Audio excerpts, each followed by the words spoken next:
G'day, mate. What's your name? Hey, it's Tarun, Mohanbhai. Tarun Mohanbhai. And what do you do, Tarun? I do stand-up sometimes.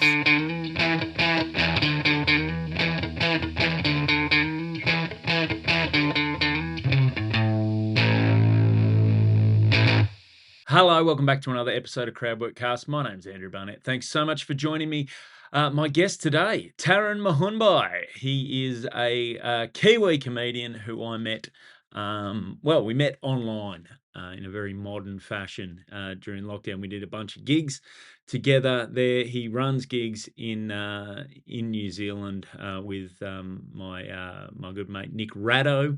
Mutual friend of ours. So we met through him, and Tarun is, apart from being a very funny comedian, a really good hang, a lovely guy, and got heaps of good stories. And as you're going to hear here, he is actually much older than you'd think when you see him. So if you listen to this on the audio, just give him a Google and be amazed that he's older than you think. You can find him on Instagram. He is at that Indian guy Tarun. So it's that _Indian _ guy _ Tarun. Tarun is spelled Tarun. He's a good follow on Instagram, plenty of good content there. And if you're in New Zealand or around Australia, you can find out where he is going to be through that. If you're enjoying the podcast, please do like, subscribe, all that good stuff, and give me a follow at Andrew Barnett Comedy on all social media. Other than that, just enjoy this episode. This is my chat with Tarun Mohanbhai.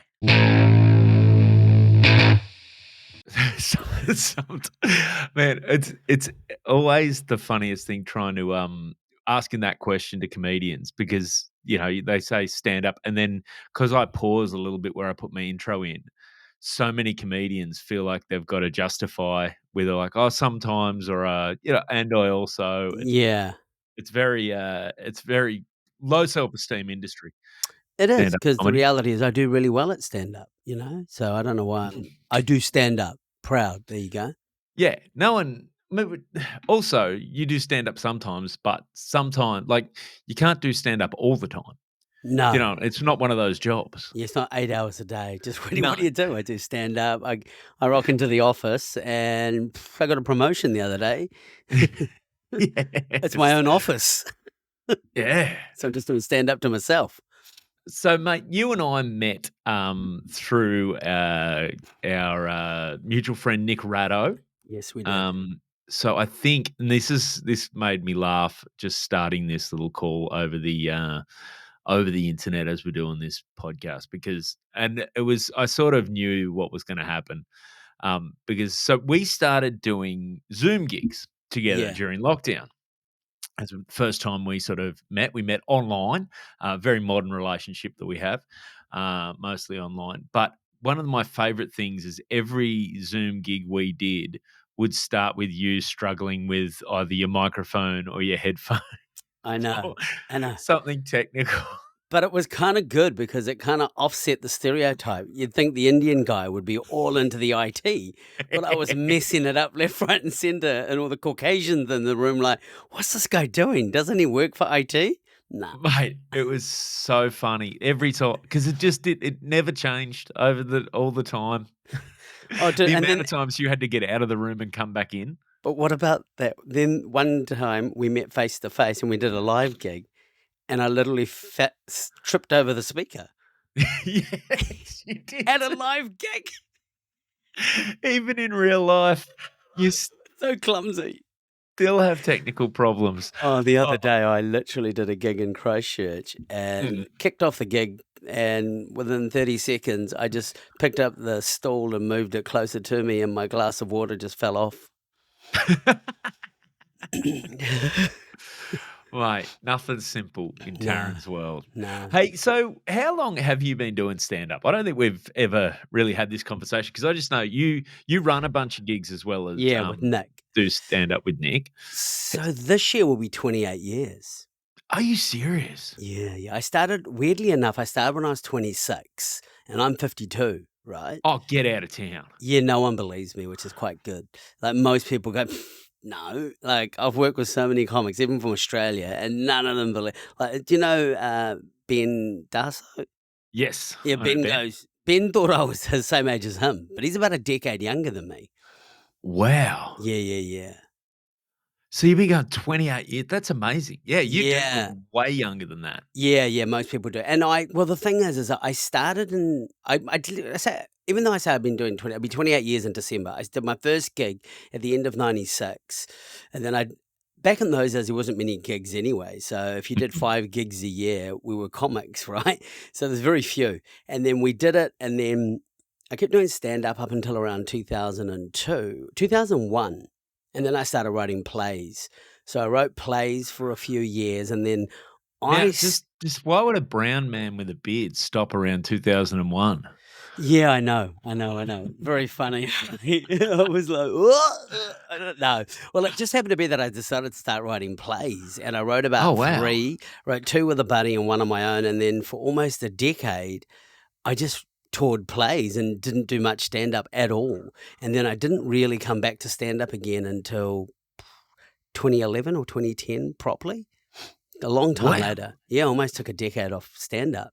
I mean, I still did it, I dabbled, had the Mm. same 10 minutes for about a year, a decade. Oh, wow. Yeah. The so and this is all in New Zealand? Yeah. Yeah, oh, the touring I did was around the world for the plays. So we toured all through Asia, South Africa, America, the UK, Canada. It's crazy. Wow. So what sort of, what are the plays about? So the Like, what first one was topics? called Deranged Marriage, and it was hilarious. And I didn't really know much about acting at all. I'd just written it, had a fancy title, and people loved it. People came to it. Then I got picked up by an Australian production company.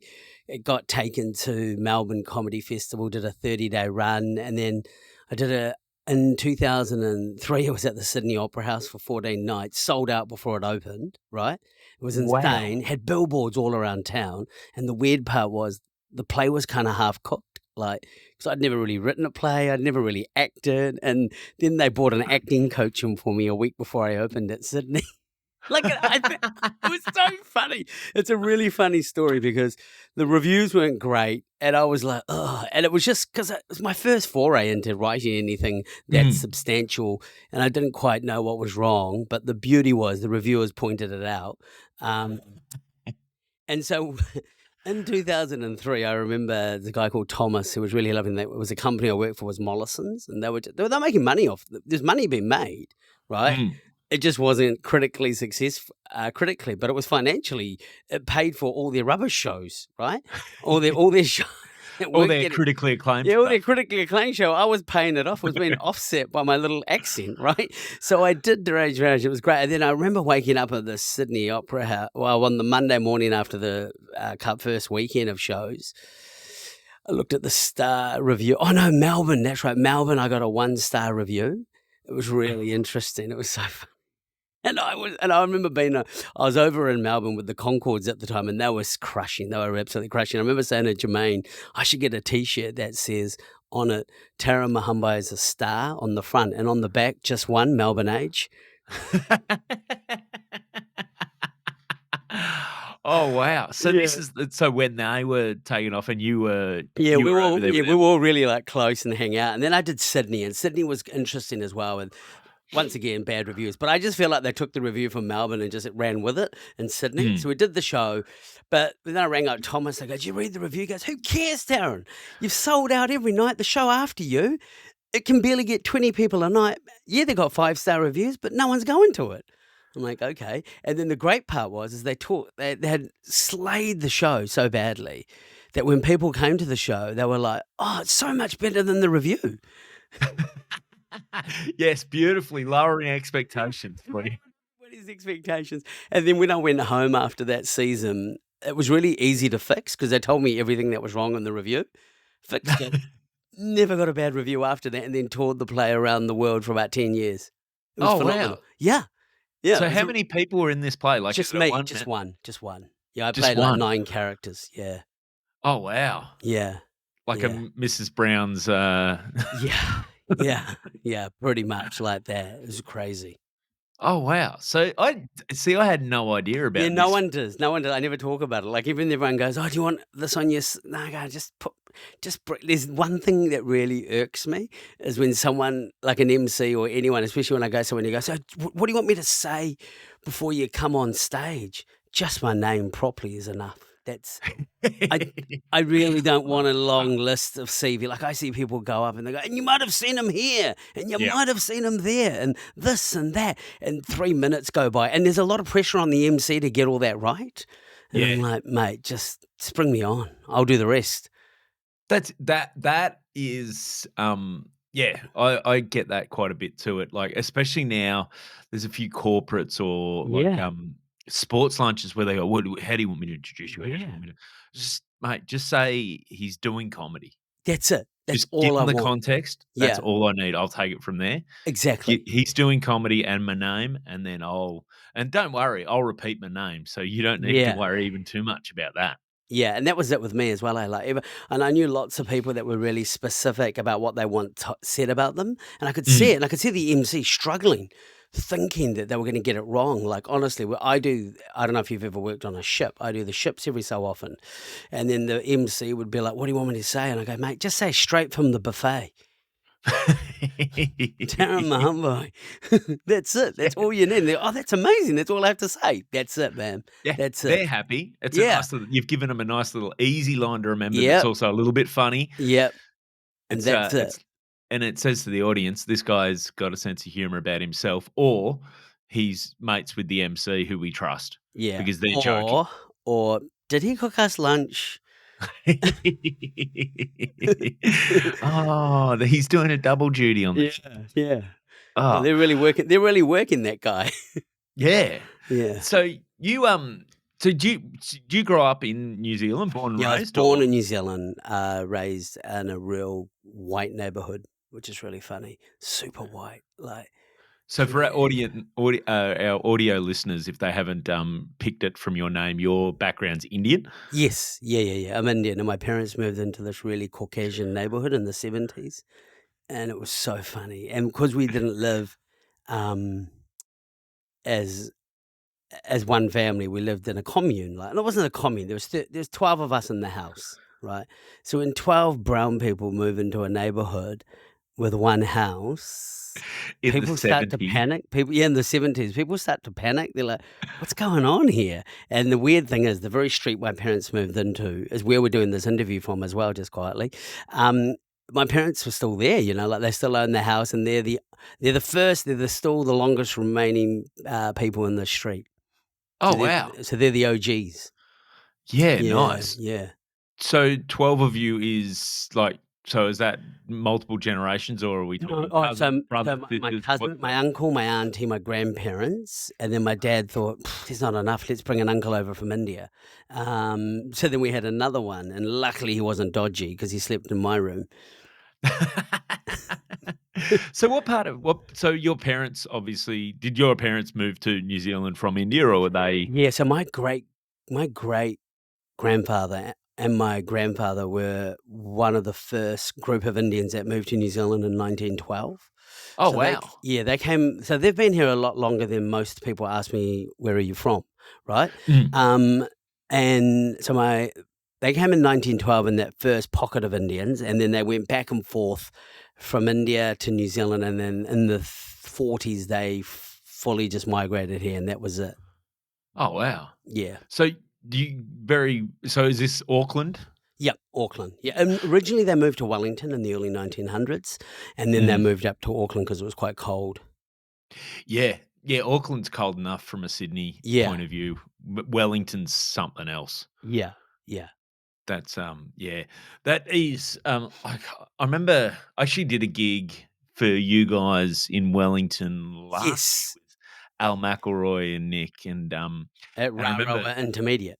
yes, and I remember landing, and it was a beautiful like, it was winter, but it was a beautiful sunny afternoon, Yeah, and it was perfectly still. It was cold, but it was yeah, perfectly still, and I remember Nick trying to explain to me, he goes, The weather's never this good here." yeah, It's usually windier and colder, yeah, but we totally. just got lucky. But yeah, so the family, Mm, like, yeah, so you grew up in Auckland. well, I can't. I'm still trying to get over the fact that you're in your 50s. This has blown I my know, I mind. know, I know, I know. Most people know. I bet I don't and some people ask for ID from me because they don't believe me. Oh, really? Man, people go, "No, you're not." I That's go, amazing. yeah, I am. I genuinely are." So what are the folks doing, like, when you're, growing up? My parents obviously owned a fruit shop in the beginning, then they bought a I like love that a you say obviously. yeah, Yeah, well, obviously. and then they bought like, the Con the Fruiter kind of fruit shop kind of Yep. situation, and then they moved into like a grocery store, which is like a 7-Eleven Which, did you? Because 'cause I've heard you refer to it as as a a dairy. dairy? Yep, Yeah, they called them dairies here.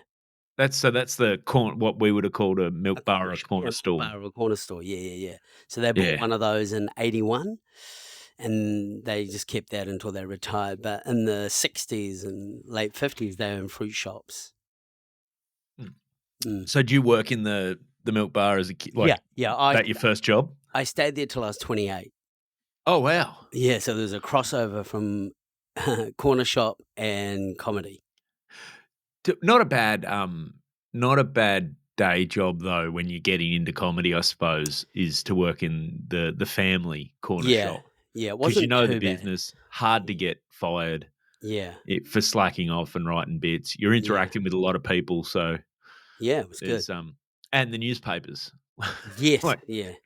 Well, I was more the Woman's Day, but and the Woman's Weekly, but and the New Idea, filling up on all the gossip.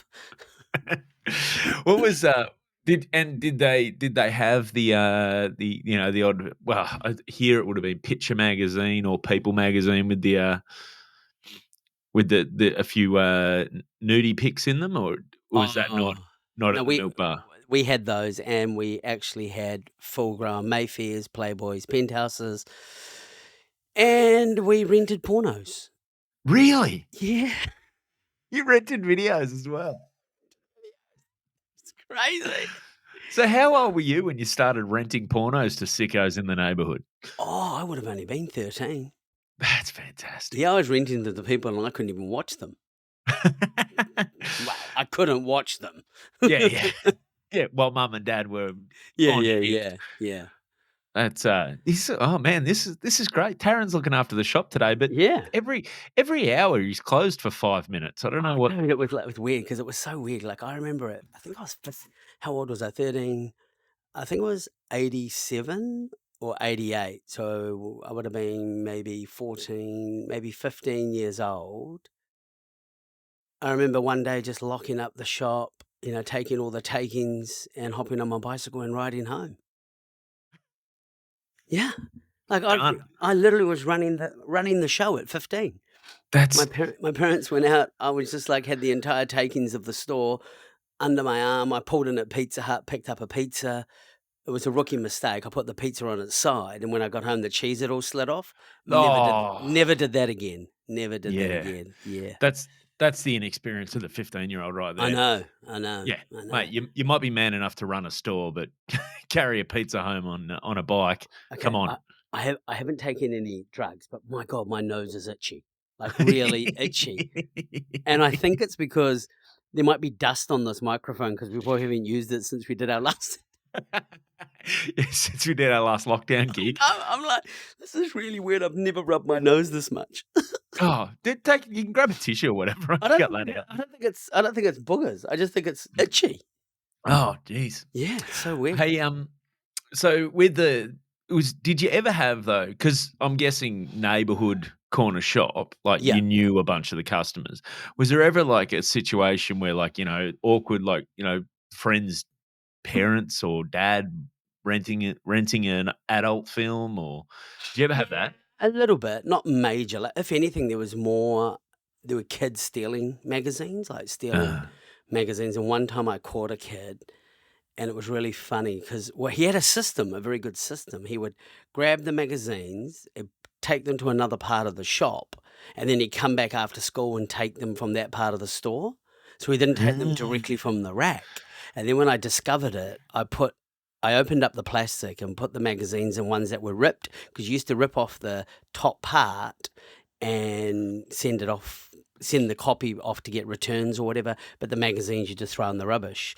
So what I did is I discovered what he did it. So then I told him, I put a letter in there saying that you've been caught on CCTV and you better come back and bring them all back. Otherwise, we're going to tell your parents. And he came back and told me how many he had taken over the period of time that he did. And I said, okay, well, then you're going to have to work it off. So I made him come up into the store and work in the Saturday afternoon once and a couple of times. And I didn't pay him. But then then he told me that his mum was saying that she reckons that I should be paying him because it's slave labor. And I'm like, no, but you're paying off your debt. It's not. So all of a sudden, I'm the bad guy. I'm like, Yeah. what's going on? I'm not the bad guy. You're the bad guy. You need to tell your parents the truth, or just come here and tell your mum and dad you're going to your friend's house and work here for 5 hours and do Yeah. some box lifting. I don't know what Mate, you're doing. this Yeah. is a you problem, not a me Yeah, problem. it's a you problem. Then I had another situation where I always used to look after all these young kids who are, when you get the odd kid that's like doesn't fit in with all the other kids. Yep. And it sounds dodgy, but I wasn't dodgy. I just go, just come hang out with me if you want. Because I was quite young at the time. I was only 15 to 16. Actually, at the other point, I was 20. And then I'm taking these young 12, 13-year-olds under my wing. Kind of sounds very Michael Jackson-y, right? And I said, because I could tell that they didn't really fit in with all the other kids. And then one of the kids, I'd take him to the warehouse with me to pick up groceries and stuff. And his mum was cool. But then this one mum was a bit dubious. She thought I was like touching her child. Oh, Yeah. not a good rumor to have about you. Not a good rumor. His name was Richard. He was super lovely. But then his dad goes, no, because his dad buys cigarettes from me every morning at 6 a.m. or 7 a.m. And he had to clear it up and go, no, that's just Tarun. He's just been nice to our son. And Richard was just one of those guys who would just like hang out with me at the back of the shop, we'd get hot chips from next door from the takeaway, and we'd just have hot chips and chill out. Yeah, it was great. Oh man, did Yeah. you ever write a play about this? Because this sounds like a sitcom. Oh, it sounds really funny. Yeah. No, I haven't, but gosh, I probably could. And I play the Mate, dad now. yeah. Yeah. Hey, well, actually, Nick Ratto tipped me to an audition that you did. He said to ask you about there's an audition you did where you were supposed to play an older Indian man. Yes. So what happened was I went for an audition once and I didn't get it. No, I didn't get to go for the audition because my agent said that I wasn't old enough for the part. But then my mate got it, who's younger than me. And I'm like, that doesn't make sense, right? And then she just went hardcore and then sent me to every audition. And then I showed up at these auditions to play 60-year-old men, and I was only 30, or 55-year-old men. And I was like, what? And then I put talcum powder in my hair and everything. But the weird part was, is I show up at the audition and my peers were all these white guys that I knew who were supposedly dating my daughter. And I'll go, oh, g'day, man. How you going? I'm just here for the dad role. But they're all my buddies. So ridiculous. And there's like powder on my shoulder falling off. Just absurd. Like This these guy's got the glasses on. world's finest dandruff. It was so bad. It was so ridiculous. Yeah. Oh, so obviously stand up and acting. Like, so what are you more passionate about? Was it did the acting come about just because you had started writing plays and were Yeah. interested in it? Yeah, I think so. Oh, I think I just ended up doing acting roles because I got cast and stuff, but I prefer stand up still. Stand up. Yeah. Oh, actually, I didn't mind acting on film. Live acting was good because it was very immediate and there was a real buzz out of writing something. And then the cool part is once you've written it and it works, you just replicate it like a song.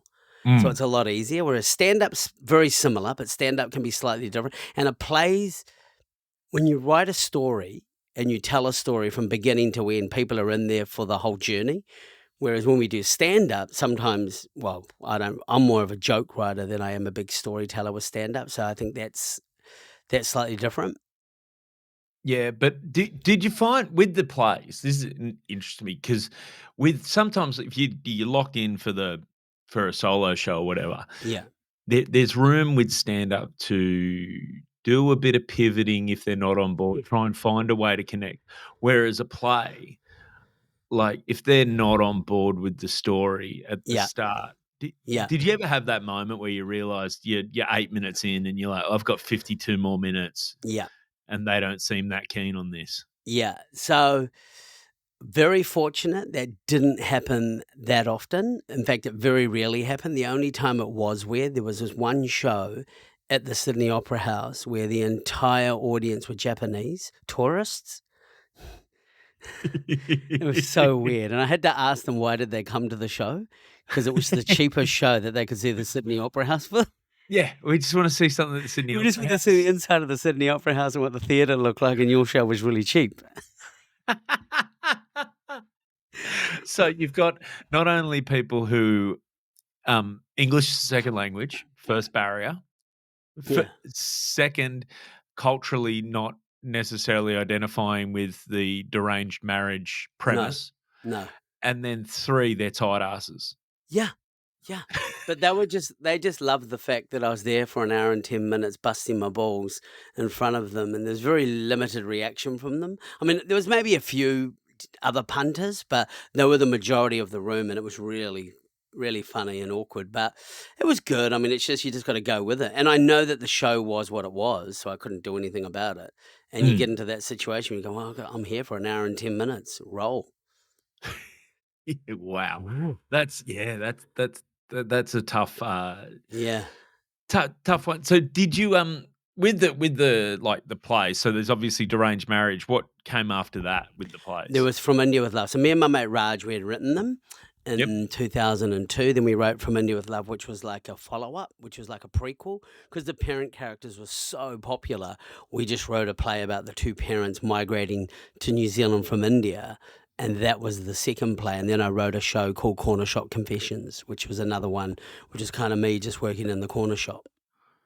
Oh, fantastic. Yeah. Yeah. The corner shop, like, as a just the stories there, they're so ripe for Yeah. Yeah. Well, that sort of stuff. there's a really good show, weirdly enough. It's called Kim's Convenience on Ah, Netflix, and it's a yeah. Canadian one. I quite like it. It's very good. It's very good. Yeah, I've seen that. I haven't actually watched it. I've seen it come up in my, Mm. suggested feed. Yeah, it's good. So, I'll check that out because yeah, that is Yeah. it's a time-honored thing too of the the that yeah, I remember my first ever job was working in, like, a little corner shop, Yeah. at the hospital shop it was called because it was across from the hospital. Yeah. And, yeah, I remember I used to do 3 hours on a Sunday morning from 9 till Wow. 12 for $15 Wow. cash, cold hard cash. How much for a whole day for $15? No, it's 9 till 12. Oh, so 3 hours, Yeah, $15. country town, man. It shut at 12. What year was that? That would have been what would that have been? That'd have been in 94, 94, 95, Yeah, around there. you were getting paid more than me. Yeah. Yeah, well, mate, and in Australian dollars too, Taryn. Yeah. Yeah. I was getting very little money, which I didn't know because I had no job elsewhere, so I had nothing to compare it with. So I remember working. I'd work about 30 hours a week while I was at school, which is almost a lot of That's work. insane. That's Yeah, that's 8 hours off a full-time week. yeah. So I was working about 30 hours because I'd work in the morning before school, then I'd work 3 hours every day after school, or 3 or 4 hours, and then I'd work 8 hours, maybe 7 or 8 hours on Saturdays and Sundays. Oh, bloody And hell. yeah, so then when my report card goes, Taryn would be a better student, just I mean, if he just stayed awake, you know? And I had a really poor diet because I didn't no one knew anything about nutrition, so breakfast was like, a packet of Twisties and a can of Coke, and then you Yeah, get the it's 10 what's around. yeah, and then you get the 10 a.m. crash, and you're like, "Oh, I need to sleep now," you know? I know it's between and luckily they had a bell between periods because that woke me. That's yeah, that's so and you started there, like, from about 13, you're Well, working I in I the I was shop? working kind of 30 hours after 13 or 14, Wow. but prior to that, I was working just a few hours when I was about 9, 10, 11, 12. Have you got brothers and sisters or Yeah, I've got 3 sisters and a brother. 3 sisters and a brother? Where do you fit in the lineup? The bottom, the end. The end. So were Yeah. they working in the shop as well? Like, how big's this kinda shop? Like, There were, but they didn't work so much in the one that I did the 14 years in. They worked in the one prior to that, which we didn't have that long. We only had it for about 3 or 4 years. So they all did a few bit there, and then they all got jobs, regular jobs. they they all realized early Yeah, on that yeah. they Well, weren't getting paid what they should. they got married really young. Some of them went to university, and all that. They okay, so you just live that corner shop life. So Mm. how did stand-up start? I was bored in the shop. I hated it with a passion. I needed I needed an escape, and I heard on the radio there was a stand-up scene, and I thought, "Oh, yeah," and I'd just seen Raw and Delirious, and it was something I never thought I'd ever do, to be honest. I Mm. was just curious on what it was, so I went and watched it, and I watched it for about a year from '95 onwards, or 90 Do you yeah. do you remember who was kicking around the Kiwi scene then? Yeah, yeah, there was a guy, Radar's still around, Raids is there, Brendan Lovegrove, Mike Loder, Paul Ego, all those guys were there, Mike King. Corbett and those guys were there, but they just kind of didn't visit. They didn't do heaps of stand up. There's a lot of people, and there's only a handful of us now that are still there. But when I started, there was a group of us. So there was me, Mark Scott, Justine Smith, Mike Boone, Terry Frisbee. Then Di Henwood came a little bit after me, and then Ewan Gilmore, Cal Wilson, who are all there, but obviously Ewan and Cal have passed on now. So yeah, Mm. it's really interesting who started when we all were around and who's left still doing stand up and who's even alive anymore. What was the scene like in? Because I'm guessing like '90s, the like comedy scene in general was smaller probably here. Yeah, I'm guessing New Zealand seems to be, in my experience, a lot like New Zealand scene like as an outsider seems kind of very supportive, just a bit smaller than yeah. sort of a Sydney or a Melbourne scene. Yeah, it was really Um, small. We had a cool comedy festival that everybody loved, so a lot of internationals would come to it because it was like this little hidden treasure that they'd tag on to Melbourne and stuff like that. Because how long's Melbourne Comedy Festival been going now? About oh, late that 80s? yeah, I think so. Yeah, so New Zealand Comedy Festival probably started 93, Okay. 94. Yeah, yeah, yeah. Yeah, So so and so yeah. was there regular gigs outside of that? Like, Actually, it was 30 years. The comedy festival was 30 years now. Was it? Yeah. No, not really. There was a bar called Kitty O'Brien's, and that's where one comedy, and not very few people did satellite gigs. So there's really only one place you could perform, and it was open mic, and then sometimes Scott. And then Scott opened the comedy club in '97. And then when he opened the club in '97, there was a home for comedy, and it was pretty much Tuesday to Sunday. Or oh, Tuesday wow. to Saturday. Every night there was comedy. And you were in that, like, Yeah, I the from first group when that comedy club opened, the Classic, we were in the part of that first group, and there was about 20, 25 peak comedians that were there when that happened. oh, that's crazy. Yeah, Yeah, I didn't realize, I'd never pictured you going back that far, but I'd also yeah. never pictured you being of an age where you could go back that far. Well, it's really obvious. Well, I know why you didn't, because when you see me do stand up, you just think, oh, he's probably doing it a couple of years. He'll get better soon. No, that is not the case at all. I know, but Right, you know what? All the, tech stuff is put in context when I found out your age. yeah.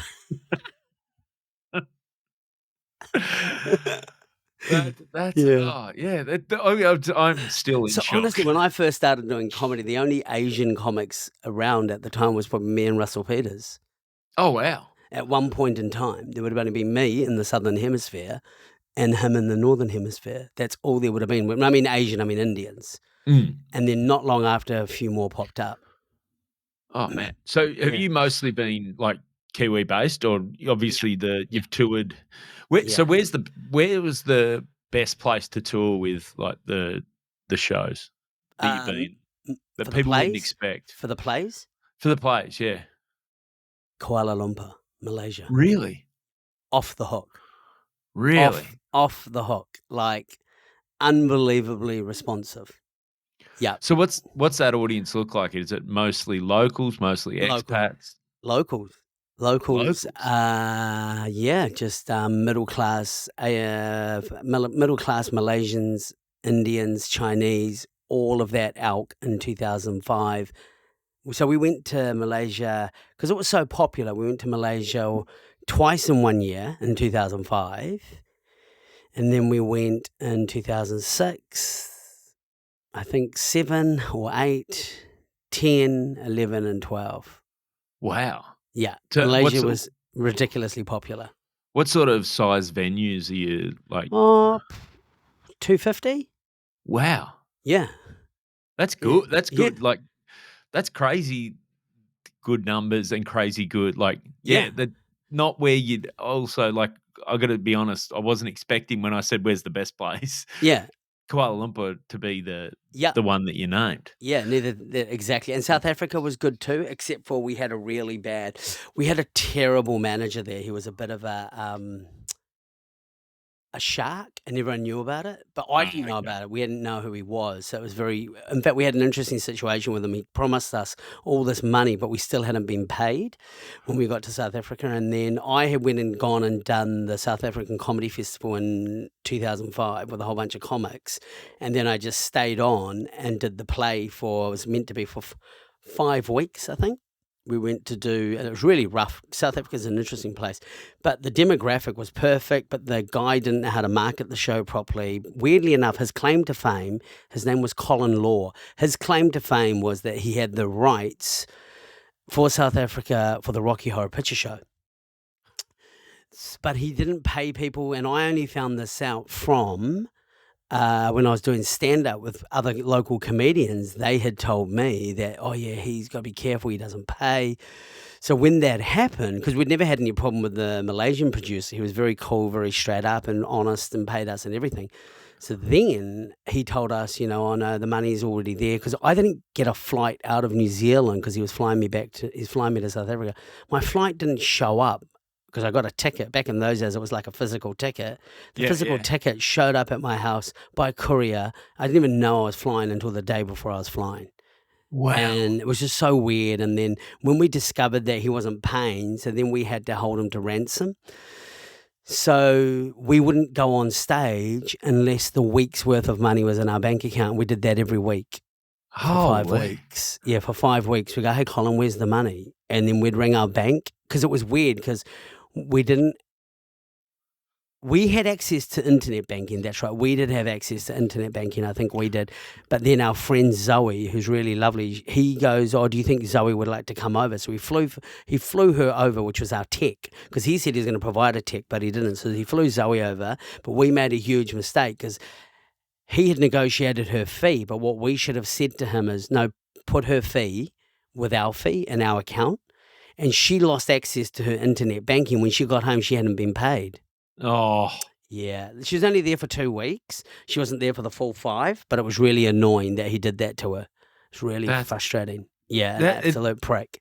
it's amazing and you realize how many sharks there are Yeah, out there. Like, yeah, because you think on paper that sounds amazing. You're touring to yeah, these amazing places, going, and then yeah. you've got to deal with that sort of Well, stuff. that was it, and we just made the call of not going on stage. We just said, mate, we're not going on stage until the money's in our bank account. So we rang the bank. We rang the bank in New Zealand, and the money was there. When the money was there, only then and then would we do the show. That's well, yeah, that's just obviously a smart move, and Yeah. you know, Otherwise, we would have and walked. We would have come home and lost quite a lot of money. Quite a lot. Yeah, yeah, that's yeah, crazy. Yeah. Meanwhile, he's done yeah. none of it No. and is sitting there with all the Well, then cash. because the places we were staying accommodation-wise, I rang them afterwards to come home. When I came home, and they told me he never paid them. He never paid the accommodation we stayed in. This bloke's dodgy as. Yeah, Colin Laws, I think his name was. All right, well, it's on the internet now, Yeah. so I yeah, don't even know. I mean, dude, it's 20 years. He looked relatively old when we were there, so if he's even alive, I don't know. yeah. I feel like that's a dangerous way to do business in a place like South Africa too. Yeah, yeah. Yeah. Mate, so did you ever tour it to India? I know there's, like, the No, we arranged didn't. It marriage. would be weird because because of these they probably wouldn't find it funny because they're like, it's just what happens, mate." Yeah. They're just like, "Yeah, where's the funny part?" Yeah, where's the funny part? Where's the Yeah. funny part? We don't get it. Oh, wow. Yeah, that's just normal. You just did a really half-ass story of our life. Back to those one-star reviews. Yeah, yeah, Times yeah, of India. yeah. So, apart from you've got obviously Kuala Lumpur, South Africa, um, eh, Singapore, Singapore. I did it in LA, we did it in Toronto. So we cloned it as well. So my mate who wrote it with me, he did it. He did a run of it off Broadway, sorry, in New York for a year. Off Broadway. Yeah. So, I've heard off Or Broadway, and maybe it's off Broadway. Maybe it's off Broadway. I've assumed, yeah, I've heard off Broadway and I've heard off Broadway. Yeah. Is there a ranking system over there? Like, Yeah, I think it's the because I know there's size of I think it's Broadway. the size of the venue. So the venue was like Mm. I think it was about only an 80-seater or 70-seater, and he'd do it for a year, but on a Friday night. Every Friday for a year, he did it there in this Where venue. at? Can't remember the venue Like, for the a bit life the of me. city? Yeah, yeah, in Manhattan. Oh, Somewhere wow. around yeah, somewhere around Manhattan. That's Mate, this is fascinating. It's, Yeah. Yeah, so yeah, yeah. what precipitated the change back from, like, from the plays back to stand-up? I felt like the plays they'd done their dash. They started to age not amazingly. Like some of the stuff that was kind of amusing 2005, you probably wouldn't say it today either. You know what I mean? And I mean, Yeah. and there was also I was getting old. Like now you're 40 and you're trying to play 9 characters running around singing, dancing, doing all that is quite full on. Singing. Yeah, I'd sing in it, I'd dance in it. It's a lot of So, effort. dancing, what style is it? Yeah, a What little bit of pick me Bolly up but it and wasn't turn the tap? yeah, a little bit of Bollywood, so it wasn't a lot of dancing, but it was near the end of the play, and then I remember doing it when I wasn't fit. I'd be like, puffing at the end, trying to catch your breath to finish the last scene. You're like, "Oh, that's a lot of work." Oh, I gotta stop eating twisties for breakfast. Yeah. Yeah, it was really full on, but it was good. It was I mean, it was I'll always remember it was a really cool part to be traveling the world for free Mm. and someone else paying for me to go all of these places and then just do the play and then yeah, it was great.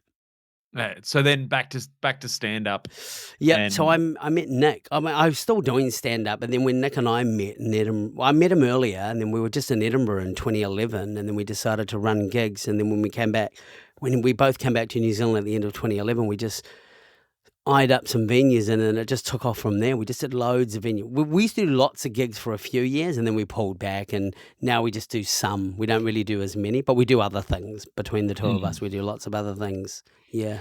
Well, so first off the gigs, what do you got going? Let's give them a plug. What do you got going regularly at the moment between the two of you? And Oh, what's it called? Laugh Club. Laugh Club. Yeah, yeah, Laugh Club still runs Yep. gigs. We run gigs around New Zealand, which is great. We don't do as many as we used to, only because, and we'll probably do less in the coming year, only because of the way things are, and people are really tight at the moment with money, so it's kind of hard. So we're just kind of Mm. like, and so we obviously do our own jobs. I still do quite a bit of cruise ships now, so that Yep. work's kind of picked up, which is nice. So I just do that to cover the bills, which is pretty decent. I mean, it's nice to have that as as an option, which is great. And let's be honest, it's not like, as comics, like, it has its own, reputation, but 100%. Yeah, yeah, yeah. Oh, it has an interesting reputation. So I actually work on carnival ships, which is interesting. So I work for other ones as well, but carnival's interesting because I think people have this weird thing that it's just going to be nah. Actually, weirdly enough, it's more rock and roll than you think. and it Carnival's way more rock and roll. Actually, it's too rock and roll. it's it's also I think depending what you wanna get out of doing the Yeah, shit, yeah. you're never gonna if you wanna go on there and, work on stuff and be like, okay, work out how to play different audiences in different contexts and that sort of stuff, like, you can get a lot out of it. I've always said every time I've done one, I don't feel like I've ever come back a worse comedian. No. So what ship did you work on? So I did some carnivals. I did, Exactly. So as you're aware, the carnival rooms, weirdly enough, are very similar to a comedy club 10 mm, years ago where you can almost say anything, right? It's really yeah, interesting. It's really fascinating. Like some of the stuff I say, and even people that I've heard say, I wouldn't say on land, but there seems to be a no holds barred out in the ocean. There's no one policing it. Say what international you want. waters, mate. International waters, no one cares. And they literally, like, there's this weird thing where the embassy will even go up. If you don't like this, just get out. Who does that? Like, no one does that on land. If Well, you they don't haven't like it, paid for a ticket. yeah, There's yeah, there's because it's 17 free. other bars on the ship. Yeah, yeah, yeah. If you don't like it, it's an R18. If you don't like it, get the hell out. Because if you complain, we're not gonna take it seriously. And I'm like, wow, like that's gonna shift. There's gonna be a shift in that in 10 Yeah, years, I yeah. reckon. Yeah, yeah, yeah. I mean, I suppose Yeah, it's down to what your passengers and everything are. exactly. But yeah, I mean, the ships are fun. So you're doing a few ships. You're doing your gigs with Yeah, Nick. doing gigs. I used You to got Uber for a while. I actually enjoyed that. I used to really? Uber. Yeah, I wrote a show about Uber driving about 6 years ago, and I really loved it. The show was cool. It was really good, well received. Geez, you're not Um, scared of leaning into a stereotype, going from a milk bar I know. to an Uber driving. I know, I know, I know. And then the weird part was I genuinely enjoyed Uber driving. So I kept doing it. I just kept doing it after for years. And then when COVID hit, it all turned to custard. And then I stopped. I just stopped after COVID. I can see you enjoying it though, because you're a naturally fairly social guy, Yeah. generally interested in Yeah. people, that sort of stuff. So if you approach Uber driving like that, like everyone that gets in's like you Yeah. get to have a chat and see where Yeah. they're going. And I only did because I wake up really early in the mornings. I'm a early riser. So I'd do it at normally 5:30 in the morning till 9 a.m. That's it. Just 3.5 hours a day. That was it. It was amazing. That's yeah, that's And that paid a lot more than the corner shop. Like, if I was gonna be honest, 3 times more, wow. and I did half the amount of work. In fact, Surge a pricing. third amount of the work. Yeah, surge. It used to surge. That was the best part. But now there's no surges anymore, so the money's all gone, so I'm like, "I'm out." Yeah.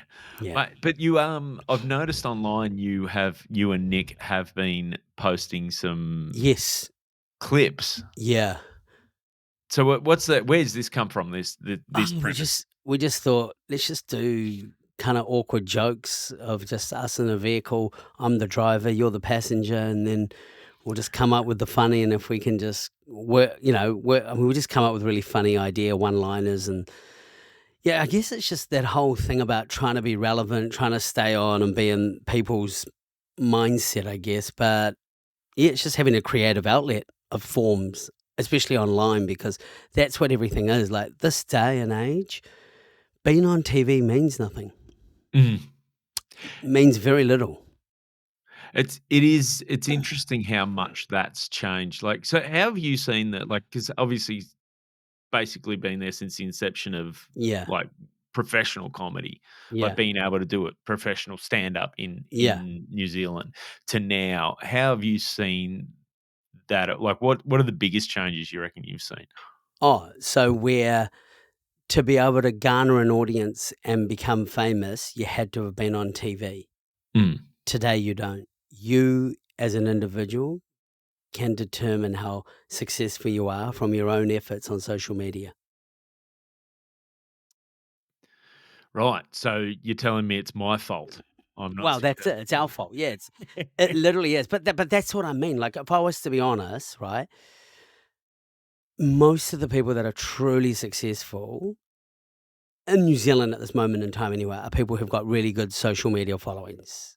Okay. People who are big on TV. There's no such thing as big on TV anymore because no one watches TV. So the only people that are doing okay are people that probably had a lot of success on TV 10 years ago, but then also that audience that they had have grown up, they've got things, they've got families, they've got things to do. They don't have the money to go out either. They've got mortgages. So the window for comedy to be attended to in general, like people still will go watch big superstar comics and everything, but your everyday people, there's a window of when people will come and watch you, and then the next generation will have their window to do it, right? Mm. So, and it's only because that age group, 20 to 35, is where they're still single, they haven't got a family, or, and they're going out on a regular basis. And then once people start having kids, settling down, they're not going out as much. And then they're No. really cautious about where they're going to go. They're not going to go out every Friday night to a comedy club. They're going to go, when a big name comes like Dave Chappelle or, whoever comes over from overseas, they'll save their money for that, or go to the galas or the comedy festival only. Yeah. Yeah. And then some of them, like even in New Zealand, like some people's comedy diet is just the gala every year. That's it. Yeah, I think that's a bit there's a bit of that goes on here too, like, that's Yeah. and to be honest, like, as much as we sort of as people, as artists with shows in the festival, you Yeah. go, "Oh, well, that's not great." But then as a consumer, if I'm looking at it and I don't know a heap and I've got X amount of money to spend, well, you're gonna get something you like on a gala show. Yeah, that's it, right? And that's the beauty about the gala, and then Mm. out and off that, and a lot of people go to the gala because they want to see who they're going to go see live. Yeah. Because some people don't even know, and they go, "Oh, that guy was really funny. We'll go see his show or her show, Mm. or their show." Yeah. That's exactly right. Right? Go see whomever. Yeah. Um, Whoever.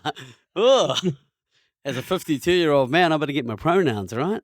oh, mate, it's because that's the interesting too that you made that observation with, like, there's stuff you can do in a show on the ships that you wouldn't do on land. And like, how No. much have you seen that sort of thing change? And do you reckon because there's times where you hear people talk about, and it's easy to be, I suppose, bitter over time, about how things have changed. But do you feel that there's more restrictions, or do you feel that it's sort of just whatever is taboo is sort of shifted, and it's Yeah, just now yeah. this is Like, what. to be honest, I was never one of those comics that was really extremely offensive anyway. So if I was to say how much material that I do on the ship that I don't do on land, and it's the only reason I don't do it on land is because I feel a little uncomfortable doing it on land because I know the demographic of people that come to the comedy. So I'd say out of my entire,